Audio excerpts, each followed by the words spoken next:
Hello UPSC aspirants, और कैसे हैं आप सब। उम्मीद है आप सभी का जोश एकदम ज़बरदस्त होगा और आप अपनी पढ़ाई लिखाई में बिल्कुल लापरवाही नहीं कर रहे होंगे। तो चलिए आज का जो हमारा टॉपिक है उसको शुरू करते हैं। हम लोग कला और संस्कृति बहुत अच्छे से कंप्लीट कर रहे थे, लगभग 4 सेशन आ चुके हैं, ये 5वां है। आप सभी एकदम इसको बराबर ढंग से करिएगा। इसका पीडीएफ चैनल टेलीग्राम चैनल पे भेज दिया जाता है, उसको भी आप ज़रूर ज्वाइन कर लें। और एक बात कहूँगा कि इस सेशन से आपको लाभ ये मिलेगा कि प्रीलिम्स और मेंस के लिए इससे ज़्यादा आपको कुछ नहीं करना, क्योंकि 11th की जो एनसीईआरटी है वो पूरा हम लोग बहुत अच्छे से कवर कर रहे हैं। उसके बाद जो चीज़ें हमें मिल जाती हैं एडिशनल, जैसे कुछ चीज़ें ऐसी हैं जो उसमें कम है, मतलब कि बहुत बस समझा के निकल गए, तो वहाँ पे चीज़ें थोड़ी सी डिटेल में मैं ले आया हूँ, जो इसमें आपको यहाँ से इसके अलावा कुछ भी करने की एडिशनल ज़रूरत नहीं होगी, चाहे वो प्रीलिम्स का हो या मेंस का हो। ठीक है, तो चलिए शुरू करते हैं आज अपना ये इंपॉर्टेंट चैप्टर। और एक बात कहूँगा, आप नए हैं तो प्लीज़ चैनल से जुड़ जाइए, और वीडियो पसंद आएगा तो आप लाइक करेंगे ही करेंगे। ठीक है, तो एक बार इसको पूरा क्लास देखिए और उम्मीद है आपको बहुत बहुत आनंद आएगा, है ना, अगर आप यूपीएससी के सीरियस स्टूडेंट हैं तो। चलिए शुरू करते हैं आज। देखिए एग्ज़ाम में होता क्या है कि प्रीलिम्स और मेंस को लेके अगर हम साथ चलते हैं ना, तो बेसिक अंडरस्टैंडिंग भी बन जाती है और ब्रॉड जो हमारा कॉन्सेप्ट होता है वो भी डेवलप हो जाता है। तो इस बात को ध्यान रखिएगा। इसके पहले हमने जो पढ़ा था उसमें हमने मौर्यकालीन जो कला है उसके बारे में पढ़ा था। आज हम लोग मौर्योत्तरकालीन प्रवृत्तियों के बारे में पढ़ेंगे। इसका मतलब ये हुआ कि मौर्यकाल तो रहेगा ही रहेगा, मतलब वहाँ से जो चीज़ें शुरू हुई हैं आगे चल के, मतलब मौर्यकाल के बाद उसकी क्या स्थिति है, इसके बारे में हम लोग पढ़ेंगे। ये चैप्टर 4 है आपका 11th एनसीईआरटी का। इसमें कुछ बातें दी गई हैं जिनको ज़्यादा फोकस किया गया, जैसे पहला भरहुत, उसके बाद है सांची का स्तूप, फिर है मथुरा, सारनाथ एवं गंधार, दक्षिण भारतीय बौद्ध स्मारक, पश्चिम भारतीय गुफाएं जैसे अजंता, एलोरा, एलिफेंटा आदि, इन पे भी बात की गई है। पूर्वी भारत की गुफाएं, मतलब जो उनकी गुफा है उसकी परंपरा क्या है पूर्वी भारत को लेके। तो ये कुछ पॉइंट्स हैं जो आप ध्यान में रख सकते हैं कि हमें ये चीज़ें क्या करनी है, कंप्लीट करनी है। एक पॉइंट और ध्यान में रखना है कि उत्तर भारत और मध्य भारत में कौन कौन से शासक रहे, जैसे शुंग, कण्व, कुषाण और गुप्त शासक। ये कहाँ पे थे, उत्तर भारत और मध्य भारत में। वहीं दक्षिण और पश्चिम भारत की बात करें तो वहाँ सातवाहन, इक्ष्वाकुओं, अभीरों और वाक्टकों, है ना, इनका शासन मिलता है। तो अगर कोई क्वेश्चन आता है और हमें ये पता है कि ये कहाँ पे हैं और वो चीज़ हमें इतना पता है कि वो उत्तर भारत में हो सकती है, तो ये 4 ऑप्शन आप एलिमिनेट कर पाओगे। या आपको पता है कि ये दक्षिण की चीज़ है, तो ये 4 ऑप्शन आप आराम से एलिमिनेट कर पाओगे। ठीक है, इसीलिए क्या होता है ना, अगर हम सही से बांट के कर लें और थोड़ी सी बातें अगर दिमाग में रहें तो ऑप्शन एलिमिनेशन में आपको बहुत मदद मिलेगी। इसलिए इन दोनों को आप बिल्कुल भूलिएगा नहीं कि कहाँ पे किनका का राज्य था। ठीक है, चलिए अब हम लोग बात करेंगे आगे मूर्तिकला के कुछ उत्कृष्ट उदाहरण, जैसे विदिशा में नमूने, भरूच जो मध्य प्रदेश में है, बिहार में बोधगया, उसके बाद आंध्र प्रदेश में जग्गेपेट नाम की एक जगह है, उत्तर प्रदेश में मथुरा, खंडगिरी उदयगिरी जो उड़ीसा में है, भज पुणे के निकट है महाराष्ट्र में, और पावनी जो नागपुर में है, ये भी महाराष्ट्र में है। ठीक, इतनी बातें हमें जानना जरूरी है। क्यों? क्योंकि जब भी आप आंसर राइटिंग करेंगे तो इन बातों को आप वहाँ मेंशन कर पाएंगे। चलिए आज हम लोग बात करेंगे भरूच पे कि भरूच में हमें क्या क्या चीज़ें मिली। खासकर 2 बातों पे ध्यान देंगे, एक मूर्तिकला पे और एक स्तूप पे, है ना। खास यही 2 बातें हैं जो आपसे भरूच के बारे में पूछी जा सकती हैं, चाहे वो प्रीलिम्स हो या मेंस हो। ठीक है, आइए भरूच में बात करें। भरूच में पाई गई मूर्तियाँ मौर्यकालीन यक्ष और यक्षिणी प्रतिमाओं की तरह दीर्घाकार लंबी हैं। मतलब देखा जाए जो मौर्यकालीन प्रवृत्ति थी, जैसे कि यक्ष और यक्षिणी, वहाँ जो प्रतिमाएं मिलती थी वो लंबी होती थी, दीर्घकार होती थी। तो वही प्रवृत्ति कहाँ, भरूच में भी हमें देखने को मिलती है। आगे लिखा है भरूच में आख्यान फलक अपेक्षाकृत कम पात्रों के साथ दिखाए गए हैं, लेकिन जो जो समय आगे बढ़ता जाता है कहानी के मुख्य पात्रों के अलावा अन्य पात्र भी चित्र की परिधि में प्रकट किए जाने लगते हैं। इसका मतलब ये हुआ कि भरूच में जो भी आख्यान बनाया गया, मतलब जैसे जो भी मूर्ति कला बनाई गई है ना, उसमें कहानी के रूप में सब कुछ कहा गया है कि वो मूर्ति जो है उसमें कुछ कहानी कही गई है। तो देखा गया है कि अपेक्षाकृत कम कम पात्र हैं आख्यानों के, मतलब जो कहानी है अगर उसके हिसाब से देखें तो कम पात्र हैं, लेकिन ज्यों ज्यों समय आगे बढ़ता गया, जैसे हम कहाँ से थे, मौर्य काल से जब हम मौर्योत्तर में पहुंच रहे हैं धीरे धीरे, तो देखा गया समय बढ़ते समय कहानी के मुख्य पात्रों के साथ साथ अन्य पात्रों को भी उसमें लाया गया। ठीक है, इतनी बातें ध्यान रखिएगा। मूर्तिकारों द्वारा उपलब्ध स्थान का अधिकतम प्रयोग किया गया, मतलब जो भी बच रहा था, अगर वो जगह बची है तो उसको बिल्कुल नहीं छोड़ना है, उसमें कहीं ना कहीं मूर्ति को और ढालना है, इस बात को ध्यान रखिएगा। आगे, चित्रात्मक भाषा के माध्यम से प्रभावी ढंग से अपनी कहानी कहने में इनका प्रयोग। इसका मतलब ये हुआ कि जो भी ये कहानी लेकर आते थे, उस कहानी को चित्रात्मक मतलब मूर्ति के तहत वो ऐसा दिखाते थे कि ये मूर्ति कुछ कह रही है, ऐसा वो लोग प्रयोग करते थे। जैसे सिद्धार्थ गौतम की माता महारानी माया का एक स्वप्न का घटना दिखाया गया है। अब उस स्वप्न की घटना की अगर आप फोटो देखेंगे ना, तो वो उसमें आप एनसीईआरटी 11th में आपको ये मिल जाएगी। तो उसमें दिखाया गया है कि एक मतलब एक महारानी बीच में लेटी हैं, इधर कुछ पशु हैं, इधर कुछ पक्षी हैं, बीच में कुछ हो रहा है, तो एक कहानी के रूप में बताया गया। उसी तरह रूरू जातक कथा, जहाँ पे हिरण द्वारा एक व्यक्ति की जान बचाई गई है ना। तो यहाँ पे क्या है, जो रूरू जातक कथा है, जहाँ पे हिरण द्वारा एक आदमी को जान बचाई गई है। इस कहानी में ऐसा था कि एक आदमी होता है, तो एक राजा उससे कहता है तुम इसको हिरण को मारो, या ये मुझे बताओ हिरण कहाँ मिलेगा। तो एक आदमी होता है, वो हिरण मतलब उस जंगल में लेके जाता है, कहता है देखो ये हिरण था, इसने मेरी जान बचाई, ऐसा करके एक कहानी है। उस कहानी के बारे में जिक्र की गई है। तो ये इस तरह से वहाँ पे क्या होता था, जो भी मूर्तियाँ बनाई जाती थीं उनको आख्यानों का प्रयोग किया जाता था। इसका मतलब ये हुआ कि पात्र और घटनाएं होंगी और उनको जो मूर्ति के हिसाब से गढ़ा जाएगा, जो एक कहानी को बयां करते होंगे, या जो भी जानते हैं जातक कहानियाँ की बुद्ध के जन्म से पहले की कहानियाँ, बहुत सारी कहानियाँ हैं, उन सब कहानियों को ढाला गया है भरूच में। तो इस बातों को ध्यान रखिएगा। अगर आपसे ये पूछे महामाया है ना, महारानी महामाया का स्वप्न का दृश्य किससे संबंधित है, अब आपसे पूछ ले, भरूच दे दिया ऑप्शन में, अजंता दे दिया, एलोफेरा दे दिया मतलब एलोरा दे दिया, एलिफेंटा दे दिया, या मथुरा सारनाथ, कोई ऑप्शन में दे दिए, 4 ऑप्शन में, तो कन्फ्यूजिंग होने का चांस है। तो ध्यान रखिएगा कहाँ पे है, भरूच में है। बस इतनी सी बात है। अब हम लोग बात करेंगे भरूच के स्तूप की। देखिए, जैसा कि आप जानते हैं मध्य प्रदेश सतना के ज़िले में भरूच है। तो इसकी खोज किसने की थी, अलेक्जेंडर कनिंघम ने की थी। अशोककालीन ये स्तूप है, इस बात को ध्यान दीजिएगा। और इसकी खोज किसने की थी, अलेक्जेंडर कनिंघम। आगे, इसके अधिकांश अवशेष विभिन्न संग्रहालयों में जो भीतर है उस वहाँ पे संरक्षित किए गए हैं। रीज़न क्या है कि पूरी तरह से टूट फूट गया है, पूरा बेकार हो चुका है। भरूच के स्तूप के अंतर्गत बौद्ध धर्म के हीनयान, जातक कथाएं एवं आम जनजीवन से संबंधित विषयों का चित्रण किया गया है। अगर देखा जाए तो जो ये स्तूप है बौद्ध धर्म के हीनयान से है, ऑप्शन में महायान कर देगा, गलत हो जाएगा। तो इस बात को ध्यान रखना, बौद्ध धर्म के हीनयान। आगे क्या है, जातक कथाएं एवं आम जनजीवन से संबंधित विषयों को चित्रित किया गया है।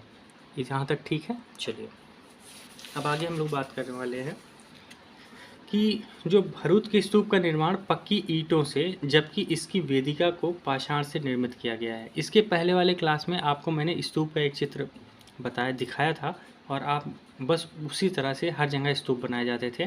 तो बस इस बात को ध्यान रखिएगा कि जो स्तूप था उसका निर्माण पक्की ईंटों से, जबकि वेदिका वो होती है ना जिसको उसको रक्षण के लिए बनाया जाता है ना, बीच में क्या होगा, स्तूपा होगा, किनारे किनारे क्या होगा, वेदिका होगी, जो उसको रक्षा करने के लिए, मतलब कोई जानवर या कोई क्या हो वहाँ जा ना पाए, है ना, तो उसको वेदिका कहते हैं। वो किससे बनाई गई थी, पाषाण से, मतलब पत्थरों के द्वारा। अब बात करते हैं भरूच का जो स्तूप है उसकी विशेषता क्या है। इसके तोरण लकड़ी से निर्मित, मतलब जो उसका तोरण मतलब होता है जो प्रवेश द्वार है ना, एक टाइप का, तो वो लकड़ी से निर्मित तथा पत्थर की नक्काशी की गई है।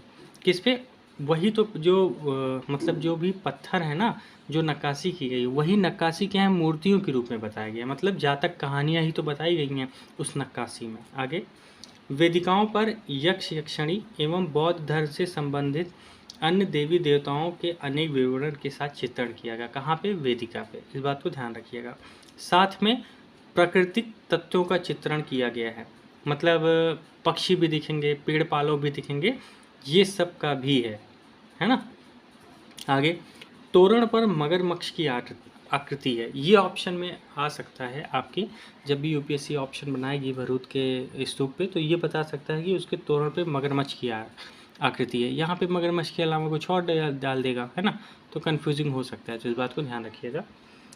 कुछ ऐतिहासिक व्यक्तियों का चित्रण, जैसे प्रसेनजीत एवं अज्ञातशत्रु जो बुद्ध की वंदना करते हुए दिखाया गया है। अब यहाँ पे जो क्वेश्चन बन सकता है वो ये बन सकता है कि प्रसेनजीत और अज्ञातशत्रु हैं, इन्होंने बुद्ध की वंदना की है, ये किससे संबंधित है या कहाँ ये ऐसा दिखाया गया है। तो इस बात को ध्यान रखिएगा, कहाँ पे दिखाया गया है, भरूच के स्तूप में, ठीक है। और कहाँ, तोरण पे, है ना, तोरण मतलब जो प्रवेश द्वार होता है वहाँ पे।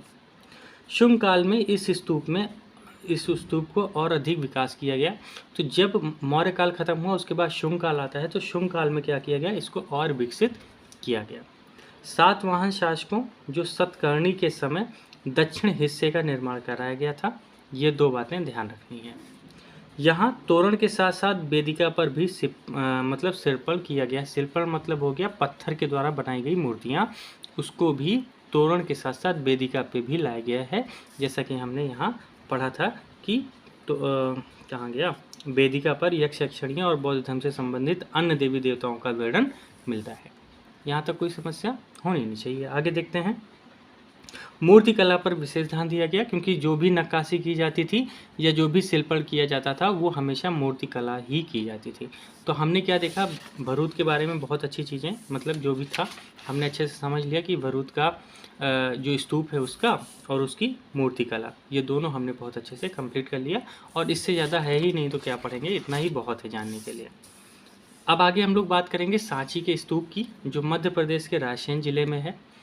बात करते हैं, यहाँ 3 स्तूपों का निर्माण हुआ, जबकि सभी के पृथक प्रवेश द्वार हैं।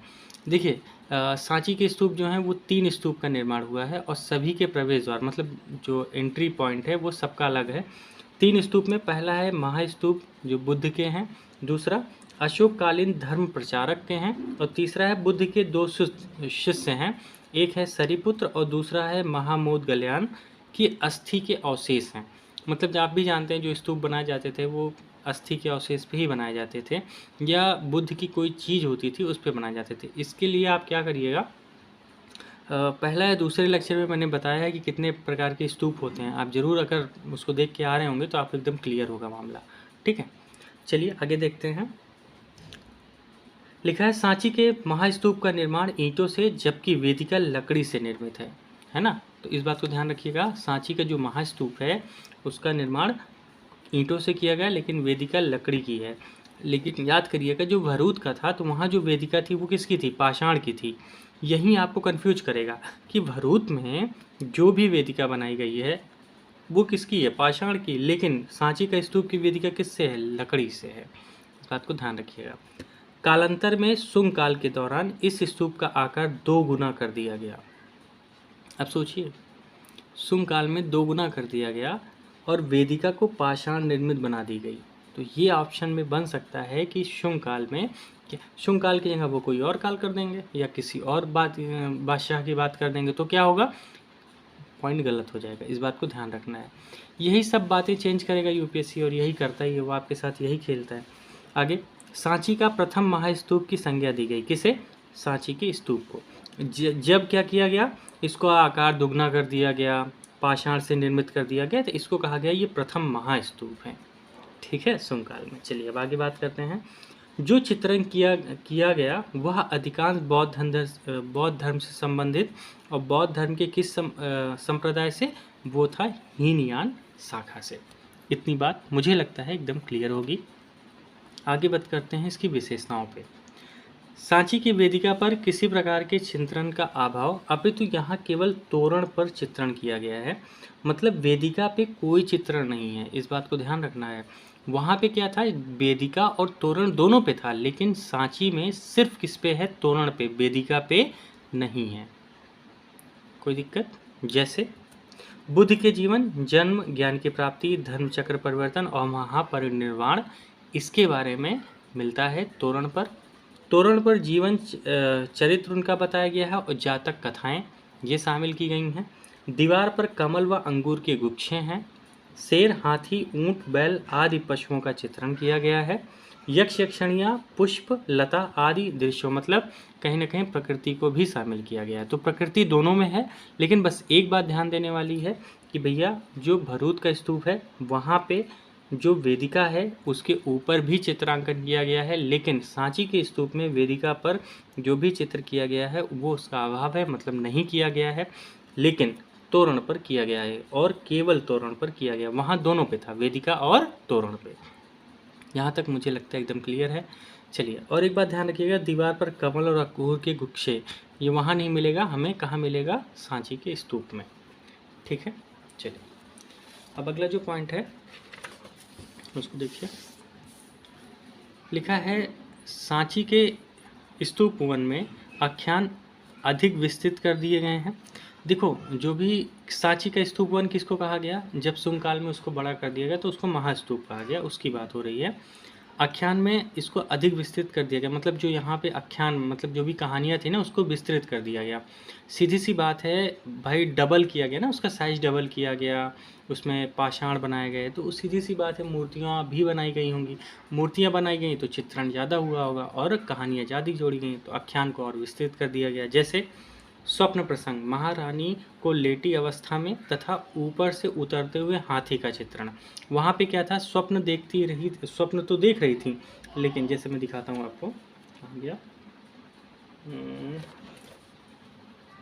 है ना, ये देखिए सिद्धार्थ गौतमी का महामाया, महारानी महामाया का एक स्वप्न की घटना। लेकिन यहाँ पे जो दिखाया गया है महामारी लेटी अवस्था में है और ऊपर से हाथी का चित्रण है, तो बस इतना सा अंतर है। वहाँ पे महामाया की बात की गई है, यहाँ पे हाथी के उतरते हुए की बात की गई है। आगे खुशीनगर की घेराबंदी उस समय कैसी की गई थी? बुद्ध की कल्प वस्तु भ्रमण, मतलब जो बुद्ध भगवान थे वो कपिल वस्तु में जब भ्रमण कर रहे थे तो उसकी बात दिखाई गई है।